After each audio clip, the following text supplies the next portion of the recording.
Capítulo 8. El profesor de pociones. Allí, mira. ¿Dónde? Al lado del chico alto y pelirrojo. ¿El de gafas? ¿Has visto su cara? ¿Has visto su cicatriz? Los murmullos siguieron a Harry desde el momento en que al día siguiente salió del dormitorio. Los alumnos que esperaban fuera de las aulas se ponían de puntillas para mirarlo o se daban la vuelta en los pasillos observándolo con atención. Harry deseaba que no lo hicieran, porque intentaba concentrarse para encontrar el camino de su clase. En Hogwarts había 142 escaleras, algunas amplias y despejadas, otras estrechas y destartaladas, algunas llevaban a un lugar diferente los viernes, otras tenían un escalón que desaparecía a mitad de camino y había que recordarlo para saltar. Después había puertas que no se abrían, a menos que uno lo pidiera con amabilidad o les hiciera cosquillas en un lugar exacto, y puertas que en realidad no eran sino sólidas paredes que fingían ser puertas. También era muy difícil recordar dónde estaba todo, ya que parecía que las cosas cambiaban de lugar continuamente. Las personas de los retratos seguían visitándose unos a otros, y Harry estaba seguro de que las armaduras podían andar. Los fantasmas tampoco ayudaban. Siempre era una desagradable sorpresa que alguno se deslizara súbitamente a través de la puerta que se intentaba abrir. Nick, casi decapitado, siempre se sentía contento de señalar el camino indicado a los nuevos Gryffindors, pero Pips el Poltergeist se encargaba de poner puertas cerradas y escaleras con trampas en el camino de los que llegaban tarde a clase. También les tiraba papeleras a la cabeza, corría las alfombras debajo de los pies del que pasaba, les tiraba tizas o invisible, se deslizaba por detrás, cogía la nariz de alguno y gritaba ¡Tengo tu nariz! Pero aún peor que Pips, si eso era posible, era el celador, Argus Filch. Harry y Ron se las arreglaron para chocar con él en la primera mañana. Filch los encontró tratando de pasar por una puerta que, desgraciadamente, resultó ser la entrada al pasillo prohibido del tercer piso. No les creyó cuando dijeron que estaban perdidos, estaba convencido de que querían entrar a propósito y los amenazó con encerrarlos en los calabozos hasta que el profesor Quirrell, que pasaba por allí, los rescató. Filch tenía una gata llamada señora Norris, una criatura flacucha y de color polvoriento, con ojos saltones como linternas, iguales a los de Filch. Patrullaba sola por los pasillos. Si uno infringía una regla delante de ella o ponía un pie fuera de la línea permitida, se escabullía para buscar a Filch, el cual aparecía 2 segundos más tarde. Filch conocía todos los pasadizos secretos del colegio mejor que nadie, excepto, tal vez, los gemelos Weasley, y podía aparecer tan súbitamente como cualquiera de los fantasmas. Todos los estudiantes lo detestaban, y la más soñada ambición de muchos era darle una buena patada a la señora Norris. Y después, cuando por fin habían encontrado las aulas, estaban las clases. Había mucho más que magia, como Harry descubrió muy pronto. Mucho más que agitar la varita y decir unas palabras graciosas. Tenían que estudiar los cielos nocturnos con sus telescopios cada miércoles a medianoche y aprender los nombres de las diferentes estrellas y los movimientos de los planetas. 3 veces por semana iban a los invernaderos de detrás del castillo a estudiar herbología con una bruja pequeña y regordeta llamada profesora Sprout, y aprendían a cuidar de todas las plantas extrañas y hongos y a descubrir para qué debían utilizarlas. Pero la asignatura más aburrida era Historia de la Magia, la única clase dictada por un fantasma. El profesor Beans ya era muy viejo cuando se quedó dormido frente a la chimenea del cuarto de profesores y se levantó a la mañana siguiente para dar clases, dejando atrás su cuerpo. Vince hablaba monótonamente mientras escribía nombres y fechas y hacía que el Merico el malvado y Ulrico el chiflado se confundieran. El profesor Flitwick, el de la clase de encantamientos, era un brujo diminuto que tenía que subirse a unos cuantos libros para ver por encima de su escritorio. Al comenzar la primera clase, sacó la lista y cuando llegó al nombre de Harry, dio un chillido de excitación y desapareció de la vista. La profesora McGonagall era siempre diferente. Harry había tenido razón al pensar que no era una profesora con quien se pudiera tener problemas. Estricta e inteligente, les habló en el primer momento en que se sentaron, el día de su primera clase. Transformaciones es una de las magias más complejas y peligrosas que aprenderán en Hogwarts, dijo. Cualquiera que pierda el tiempo en mi clase tendrá que irse y no podrá volver. Ya están prevenidos. Entonces transformó un escritorio en un cerdo y luego lo devolvió a su forma original. Todos estaban muy impresionados y no aguantaban las ganas de empezar, pero muy pronto se dieron cuenta de que pasaría mucho tiempo antes de que pudieran transformar muebles en animales. Después de hacer una cantidad de complicadas anotaciones, les dio a cada uno una cerilla para que intentaran convertirla en una aguja. Al final de la clase, solo Hermione Granger había hecho algún cambio en la cerilla. La profesora McGonagall mostró a todos cómo se había vuelto plateada y puntiaguda, y dedicó a la niña una excepcional sonrisa. La clase que todos esperaban era defensa contra las artes oscuras, pero las lecciones de Quirrell resultaron ser casi una broma. Su aula tenía un fuerte olor a ajo, y todos decían que era para protegerse de un vampiro que había conocido en Rumania, y del que tenía miedo de que volviera a buscarlo. Su turbante, les dijo, era un regalo de un príncipe africano, como agradecimiento por haberlo liberado de un molesto zombie, pero ninguno creía demasiado en su historia. Por un lado, porque cuando Seamus Finnegan se mostró deseoso de saber cómo había derrotado al zombie, el profesor Quirrell se ruborizó y comenzó a hablar del tiempo, y por el otro, porque había notado que el curioso olor salía del turbante, y los gemelos Weasley insistían en que estaba lleno de ajo, para proteger a Quirrell cuando el vampiro apareciera. Harry se sintió muy aliviado al descubrir que no estaba mucho más atrasado que los demás. Muchos procedían de familias muggles y como él no tenían ni idea de que eran brujas y magos. Había tantas cosas por aprender que ni siquiera un chico como Ron tenía mucha ventaja. El viernes fue un día importante para Harry y Ron. Por fin encontraron el camino hacia el gran comedor a la hora del desayuno, sin perderse ni una sola vez. ¿Qué tenemos hoy?, preguntó Harry a Ron, mientras echaba azúcar en sus cereales. Pociones dobles con los de Slytherin, respondió Ron. Snape es el jefe de la casa de Slytherin. Dicen que siempre los favorece a ellos. Ahora veremos si es verdad. Ojalá McGonagall nos favoreciera a nosotros, dijo Harry. La profesora McGonagall era la jefa de la casa Gryffindor, pero eso no le había impedido darles una gran cantidad de deberes el día anterior. Justo en aquel momento llegó el correo. Harry ya se había acostumbrado, pero la primera mañana se impresionó un poco cuando unas 100 lechuzas entraron súbitamente en el gran comedor durante el desayuno, volando sobre las mesas hasta encontrar a sus dueños, para dejarles caer encima cartas y paquetes. Hedwig no le había llevado nada hasta aquel día. Algunas veces volaba para mordisquearle una oreja y conseguir una tostada, antes de volver a dormir en la lechucería, con las otras lechuzas del colegio. Sin embargo, aquella mañana pasó volando entre la mermelada y la azucarera y dejó caer un sobre en el plato de Harry. Este lo abrió de inmediato. Querido Harry, decía con letra desigual. Sé que tienes las tardes del viernes libres, así que ¿te gustaría venir a tomar una taza de té conmigo a eso de las 3? Quiero que me cuentes todo lo de tu primera semana. Envíame la respuesta con Hedwig. Hagrid. Harry cogió prestada la pluma de Ron y contestó: Sí, gracias, nos veremos más tarde, en la parte de atrás de la nota, y la envió con Hedwig. Fue una suerte que Hagrid hubiera invitado a Harry a tomar el té, porque la clase de pociones resultó ser la peor cosa que le había ocurrido allí hasta entonces. Al comenzar el banquete de la primera noche, Harry había pensado que no le caía bien al profesor Snape, pero al final de la primera clase de pociones supo que no se había equivocado. No era solo que a Snape no le gustaba a Harry, lo detestaba. La clase de pociones se daban abajo, en un calabozo. Hacía mucho más frío allí que arriba, en la parte principal del castillo, y habría sido igualmente tétrico sin todos aquellos animales conservados flotando en frascos de vidrio por todas las paredes. Snape, como Flitwick, comenzó la clase pasando lista, y como Flitwick se detuvo ante el nombre de Harry. Ah, sí, murmuró. Harry Potter, nuestra nueva celebridad. Draco Malfoy y sus amigos Crabbe y Goyle rieron tapándose la boca. Snape terminó de pasar la lista y miró la clase. Sus ojos eran tan negros como los de Hagrid, pero no tenían nada de su calidez. Eran fríos y vacíos, y hacían pensar en túneles oscuros. Ustedes están aquí para aprender la sutil ciencia y el arte exacto de hacer pociones. Comenzó. Hablaba casi en un susurro, pero se le entendía todo.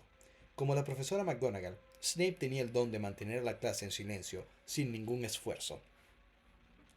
Aquí habrá muy poco de estúpidos movimientos de varita, y muchos de ustedes dudarán que esto sea magia.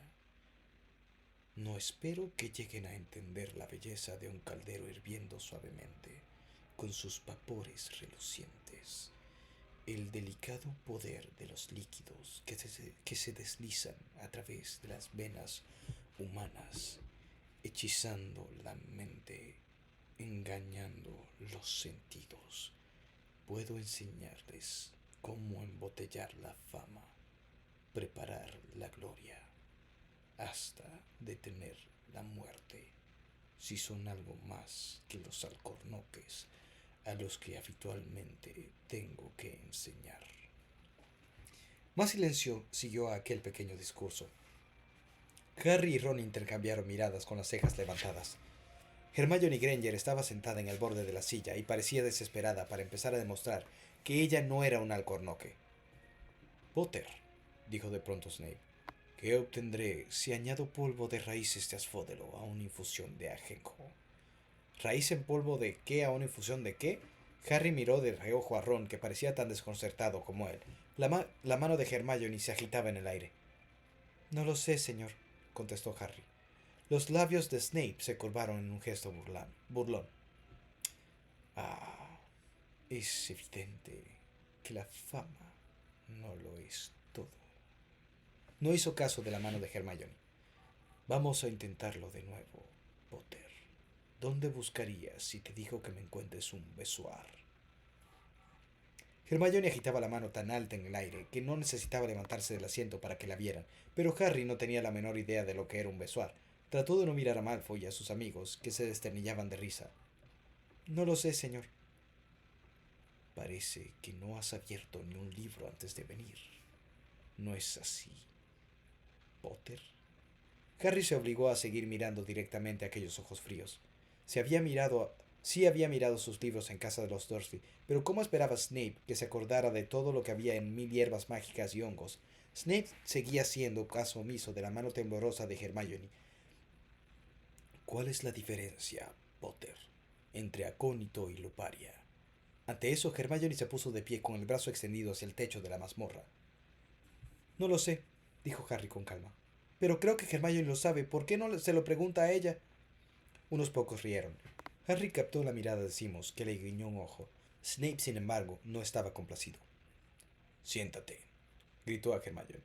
Para tu información, Potter, Asfódelo y Ajenjo producen una poción para dormir tan poderosa que es conocida como filtro de muertos en vida.